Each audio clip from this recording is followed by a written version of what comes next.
Hey guys, welcome back to George Basics Crypto and Finance. In this video tutorial, I will show you how to turn on auto accept on Cash App, and also if you don't, if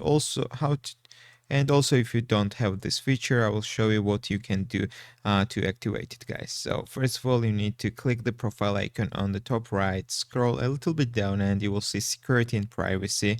Just click this, and right here you should see auto accept feature.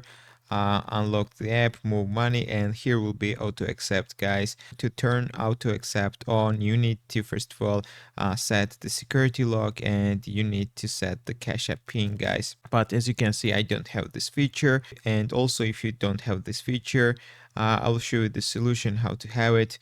You need to go back to the main page. You need to click the profile icon again, scroll all the way down, and you will see support on the bottom.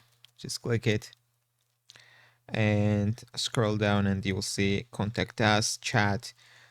Open the chat, and this is direct way to contact Cash App support. You need to explain that you don't have auto accept feature, and you need to activate it, so they will assist you and help you to activate this feature on Cash App. That's all I wanted to show you. If this video was helpful for you, don't forget to click the like buttons and don't forget to subscribe.